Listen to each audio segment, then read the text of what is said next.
कहानी की शुरुआत एक घने और रहस्यमयी जंगल से होती है। रात का समय है। चारों तरफ इतना सन्नाटा फैला हुआ है कि पत्तों की हल्की सी आवाज भी डर पैदा कर रही है। लेकिन इस खामोशी के पीछे एक भयानक जाल बिछाया जा चुका है। जंगल के बीचों बीच एक खतरनाक शेड खड़ा है जिसका नाम है दुर्जा। उसकी लाल आंखें अंधेरे में ऐसे चमक रही हैं जैसे वह किसी का इंतजार कर रहा हो। उसके साथ कई खूंखार और गर्ल्स भी मौजूद हैं जो जंगल में छिपकर बैठ चुके हैं। और तभी दूर से 3 एल्फ घोड़ों पर सवार होकर इस जंगल के रास्ते से गुजरते दिखाई देते हैं। लेकिन उन्हें जरा भी अंदाजा नहीं होता कि मौत उनका इंतजार कर रही है। अचानक ऑर्गल्स अपने छिपने की जगह से बाहर निकलते हैं और तीरों की बारिश शुरू कर देते हैं। कुछ ही सेकंड में 2 एल्फ वहीं मारे जाते हैं। लेकिन तीसरी एल्फ आर्या बिजली जैसी रफ्तार से घोड़े से कूद जाती है और जंगल की तरफ भागने लगती है। दुर्जा समझ जाता है कि उसके पास कुछ बेहद कीमती चीज है। वह पूरे जंगल में आग की दीवारें खड़ी कर देता है। अब आर्या चारों तरफ से घिर चुकी है। बचने का कोई रास्ता नहीं। लेकिन मरने से पहले वह अपनी जेब से एक चमकदार नीला पत्थर निकालती है और किसी प्राचीन भाषा में कुछ बोलती है। अगले ही पल वह पत्थर अचानक गायब हो जाता है। दुर्जा उसे पकड़ तो लेता है, लेकिन जिस चीज के लिए उसने पूरा हमला किया था वही उसके हाथ से निकल चुकी होती है। और यही एक छोटी सी घटना पूरे राज्य की किस्मत बदलने वाली थी। दूसरी तरफ कई मील दूर पहाड़ों के बीच रहने वाला एक साधारण लड़का जंगल में शिकार कर रहा है। उसका नाम है एरागोन। वह अपने परिवार के लिए खाना जुटाने निकला है क्योंकि उसका परिवार बेहद गरीब है। उसे नहीं पता कि इस रात उसकी जिंदगी हमेशा के लिए बदलने वाली है। जब एरागोन एक हिरण का शिकार करने ही वाला होता है तभी अचानक आसमान से एक तेज नीली रोशनी गिरती है। पूरा जंगल चमक उठता है। डरे हुए हिरण भाग जाते हैं। और जब एरागोन उस जगह पहुंचता है तो उसे जमीन पर एक अजीब सा नीला पत्थर दिखाई देता है।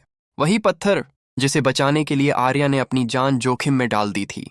एरागोन को लगता है कि शायद यह कोई कीमती रत्न है जिसे बेचकर वह अपने परिवार की मदद कर सकता है। इसलिए वह उसे अपने बैग में रखकर घर ले आता है। लेकिन उसे बिल्कुल भी अंदाजा नहीं होता कि वह कोई साधारण पत्थर नहीं बल्कि एक ऐसा रहस्य है जिसके पीछे पूरे साम्राज्य की सबसे खतरनाक ताकतें पड़ी हुई हैं। और जैसे जैसे रात गहराती है वैसे वैसे उस नीले पत्थर के अंदर कुछ जागने लगता है। कुछ ऐसा जो हजारों सालों से दुनिया ने नहीं देखा था। और जब अगली रात एरागोन उस पत्थर से अजीब आवाजें सुनता है तब उसकी जिंदगी का सबसे बड़ा डरावना पल शुरू होने वाला होता है। लेकिन आखिर उस पत्थर के अंदर क्या छिपा था और क्यों उसे पाने के लिए लोग हत्या तक करने को तैयार थे? पिछले भाग में हमने देखा कि एरागोन को जंगल में एक रहस्यमयी नीला पत्थर मिला था। उसे लगा था कि शायद यह कोई कीमती रत्न है जो उसकी गरीबी खत्म कर सकता है। लेकिन उस रात जब पूरा घर सो रहा था कुछ ऐसा हुआ जिसने उसकी दुनिया ही बदल दी। आधी रात के समय एरागोन अचानक एक अजीब सी चीख जैसी आवाज सुनकर जाग जाता है। पहले तो उसे लगता है कि शायद वह सपना देख रहा है, लेकिन फिर आवाज दोबारा आती है, इस बार साफ, और आवाज उसी नीले पत्थर से आ रही होती है। एरागोन गुस्से में उस पत्थर को देखने जाता है। लेकिन तभी उस पत्थर की सतह पर दरारें पड़ने लगती हैं। एक के बाद एक पूरे पत्थर में जाल जैसी दरारें फैल जाती हैं। एरागोन डरकर पीछे हट जाता है और अगले ही पल पत्थर का ऊपरी हिस्सा टूटकर गिर जाता है। अंदर से एक छोटा सा सिर बाहर निकलता है। एरागोन की सांसें रुक जाती हैं क्योंकि वह कोई पत्थर नहीं था, वह एक अंडा था और उसमें से निकल रहा था एक ड्रैगन। हजारों सालों से जिस प्रजाति को दुनिया लगभग खत्म मान चुकी थी उसका एक बच्चा एरागोन के सामने खड़ा था। नीले रंग का सुंदर ड्रैगन। छोटा जरूर था लेकिन उसकी आंखों में अजीब सी बुद्धिमानी दिखाई दे रही थी। ड्रैगन धीरे धीरे कमरे में घूमने लगता है। एरागोन उसे छूने की कोशिश करता है, लेकिन जैसे ही उसका हाथ ड्रैगन की पीठ से टकराता है एक नीली ऊर्जा उसके पूरे शरीर में दौड़ जाती है। एरागोन जोर से पीछे फेंका जाता है। उसकी हथेली पर एक चमकदार नीला निशान बन जाता है और तभी उसके दिमाग में हजारों आवाजें गूंजने लगती हैं, मानो किसी ने अचानक उसके दिमाग का दरवाजा खोल दिया हो। कुछ सेकंड बाद आवाजें बंद हो जाती हैं, लेकिन एरागोन समझ जाता है कि उसके साथ कुछ असाधारण हो चुका है। अगले कुछ दिनों तक वह इस रहस्य को सबसे छिपा कर रखता है। हर सुबह वह ड्रैगन को जंगल में ले जाकर छुपा देता है और रात को उसे खाना खिलाने वापस आता है। धीरे धीरे ड्रैगन का आकार बढ़ने लगता है, इतनी तेजी से कि एरागोन खुद हैरान रह जाता है। इसी दौरान वह गांव के बूढ़े कहानीकार ब्रॉम से ड्रैगन्स और पुराने ड्रैगन राइडर्स के बारे में जानकारी लेने जाता है। ब्रॉम उसे बताता है कि कभी इस दुनिया में ड्रैगन राइडर्स शांति के रक्षक हुआ करते थे, लेकिन फिर एक राइडर कैल्बेटोरिक्स सत्ता का भूखा हो गया। उसने बाकी राइडर्स को धोखा दिया और पूरे साम्राज्य पर कब्जा कर लिया। अब सदियों से कोई नया ड्रैगन राइडर पैदा नहीं हुआ और यही बात एरागोन को सोचने पर मजबूर कर देती है, कहीं उसका ड्रैगन उसे उसी रास्ते पर तो नहीं ले जा रहा। लेकिन असली झटका अभी बाकी था। एक रात जब एरागोन जंगल में ड्रैगन के साथ बैठा होता है अचानक उसके दिमाग में एक आवाज गूंजती है, एरागोन एरागोन चौंक कर चारों तरफ देखने लगता है। वहां कोई नहीं होता। फिर वही आवाज दोबारा आती है और इस बार उसे एहसास होता है कि यह आवाज बाहर से नहीं, उसके दिमाग के अंदर से आ रही है। ड्रैगन उससे बात कर रही थी, टेलीपैथी के जरिए। अब एरागोन को समझ आ जाता है कि उनके बीच एक ऐसा संबंध बन चुका है जिसे कोई तोड़ नहीं सकता। और जब वह ड्रैगन को एक नाम देता है, सफीरा, तो मानो दोनों की किस्मत हमेशा के लिए एक हो जाती है। लेकिन उसी समय गांव में दो अजनबी लोगों का आगमन हो चुका था। काले कपड़े, चेहरे छिपे हुए, और उनकी नजर सिर्फ एक चीज पर थी, वही नीला अंडा जो अब एक ड्रैगन बन चुका था। उन्हें जैसे ही पता चलता है कि वह अंडा एरागोन के पास था, वे उसकी तलाश शुरू कर देते हैं। और बहुत जल्द ये तलाश एरागोन की पूरी दुनिया को आग में झोंक देने वाली थी, क्योंकि अगली सुबह जब वह घर लौटेगा तो उसे ऐसा दृश्य देखने को मिलेगा जिसे वह जिंदगी भर नहीं भूल पाएगा। पिछले भाग में हमने देखा कि एरागोन को पता चल चुका था कि सफीरा कोई साधारण जीव नहीं बल्कि एक असली ड्रैगन है। दोनों के बीच मानसिक संबंध बन चुका था, लेकिन उन्हें नहीं पता था कि उनकी मौजूदगी अब छिपी नहीं रही। कहीं ना कहीं कोई उनका पीछा कर रहा था और जल्द ही उसकी कीमत एरागोन को चुकानी पड़ने वाली थी। एक दिन गांव के लोहार हॉर्स्ट एरागोन को एक बेहद खतरनाक खबर देता है। वह बताता है कि गांव में दो अजीब लोग आए हैं, काले कपड़े पहने हुए, हथियारों से लैस, और वे हर किसी से सिर्फ एक सवाल पूछ रहे हैं, क्या किसी को कोई नीला पत्थर मिला था? ये सुनते ही एरागोन के पैरों तले जमीन खिसक जाती है। उसे तुरंत समझ आ जाता है कि वे उसी अंडे की तलाश कर रहे हैं जिससे सफीरा पैदा हुई थी। हॉर्स्ट उसे चेतावनी देता है कि वह तुरंत गांव छोड़ दे, लेकिन एरागोन सच्चाई जानना चाहता है, इसलिए वह चुपके से उन अजनबियों का पीछा करने निकल पड़ता है। कुछ देर बाद वह उन्हें गांव के कसाई स्लोन से बात करते हुए देख लेता है, और जो बातें वह सुनता है उसे और भी डरा देती है। स्लोन उन लोगों को एरागोन के बारे में जानकारी दे रहा होता है। उन्हें बता रहा होता है कि वही लड़का उस नीले पत्थर के साथ देखा गया था। एरागोन समझ जाता है कि अब उसका राज खुल चुका है, लेकिन तभी उसके पैर के नीचे एक पत्थर टूट जाता है। आवाज सुनकर दोनों अजनबी उसकी तरफ मुड़ जाते हैं और पहली बार एरागोन उनकी असली झलक देखता है। वे इंसान जैसे दिखते जरूर हैं, लेकिन उनमें कुछ बेहद डरावना है। उनकी चाल, उनकी आंखें, उनकी मौजूदगी तक इंसानी नहीं लगती। ये थे राजाएक, साम्राज्य के सबसे खतरनाक शिकारी, और अब उनका शिकार था एरागोन। किसी तरह वह वहां से बच निकलता है, लेकिन डर उसके मन में घर कर चुका होता है। वह तेजी से घर की तरफ भागता है। रास्ते में सफीरा को सारी बात बताता है, लेकिन सफीरा का रिएक्शन उसे और भी ज्यादा परेशान कर देता है। जैसे ही वह राजेक का नाम सुनती है, वह बेकाबू हो जाती है, गुस्से से दहाड़ने लगती है, मानो उसे किसी पुराने भयावह इतिहास की याद आ गई हो। फिर अचानक सफीरा एरागोन को अपनी पीठ पर बैठाकर आसमान में उड़ जाती है। एरागोन बार बार कहता है कि उसे घर लौटना है, उसे अपने अंकल गैरो को चेतावनी देनी है, लेकिन सफीरा नहीं रुकती। उसे लगता है कि वे दोनों खतरे में हैं। घंटों बाद जब वे वापस लौटने का फैसला करते हैं, तब तक बहुत देर हो चुकी होती है। अगली सुबह एरागोन और सफीरा तेजी से घर की तरफ उड़ते हैं। दूर से ही एरागोन को धुआं दिखाई देता है। उसका दिल जोर जोर से धड़कने लगता है। जैसे जैसे वे करीब पहुंचते हैं, वैसे वैसे सच्चाई साफ होने लगती है। उनका घर जल चुका था, पूरा फार्म बर्बाद हो चुका था, हर तरफ सिर्फ राख और मलबा बचा था। एरागोन पागलों की तरह मलबे में अपने अंकल को ढूंढने लगता है। उसकी आंखों में डर है, उम्मीद है, और एक भयानक आशंका भी। फिर अचानक उसे राख के बीच एक हाथ दिखाई देता है। वह तेजी से वहां पहुंचता है, और जो दृश्य उसके सामने आता है वह उसकी पूरी जिंदगी बदल देता है। ब्रॉम की मौत के बाद एरागोन की जिंदगी पूरी तरह बदल चुकी थी। जिस इंसान ने उसे ड्रैगन राइडर बनने का रास्ता दिखाया था, वही अब हमेशा के लिए उससे दूर जा चुका था। लेकिन उसे नहीं पता था कि उसकी मुश्किलें अभी खत्म नहीं हुई हैं, बल्कि असली तूफान अब शुरू होने वाला था। आर्या की हालत हर गुजरते पल के साथ बिगड़ती जा रही थी। दुर्जा के काले जादू ने उसके शरीर में ऐसा जहर फैला दिया था जिसे देखकर सबसे अनुभवी वैद्य भी घबरा जाते। अगर जल्द ही कोई उपाय नहीं मिला तो आर्या की मौत तय थी। इसी चिंता के बीच अचानक सफीरा को किसी अनजान मौजूदगी का एहसास हुआ। उसने बिना देर किए जंगल में छिपे एक आदमी को पकड़ लिया। पहले तो एरागोन को लगा कि ये कोई जासूस है, लेकिन जब उस आदमी ने अपना नाम बताया तो सब कुछ बदल गया। वह था मुर्ताग, एक ऐसा नाम जिसे सुनकर कई लोग कांप उठते थे, क्योंकि वह मोर्जन का बेटा था। वही मोर्जन जिसने सालों पहले ड्रैगन राइडर्स के साथ विश्वासघात करके पूरे राज्य को अंधेरे में धकेल दिया था। अब सवाल यह था, क्या मुर्ताग भी अपने पिता जैसा ही निकलेगा, या फिर वह सचमुच उनका साथी बनना चाहता है? मुर्ताग ने दावा किया कि वह गैल्बेटोरिक्स से नफरत करता है और एरागोन की मदद करना चाहता है। हालांकि उसके शब्दों पर भरोसा करना आसान नहीं था, लेकिन फिलहाल एरागोन के पास कोई दूसरा रास्ता भी नहीं था। इसलिए उसने जोखिम उठाने का फैसला किया, और यही फैसला आगे चलकर उसकी जिंदगी बदलने वाला था। मुर्ताग उन्हें एक गुप्त रास्ते से वार्डन के ठिकाने की ओर ले जाने लगा। रास्ते भर ऐसा लग रहा था जैसे कोई अदृश्य खतरा उनका पीछा कर रहा हो।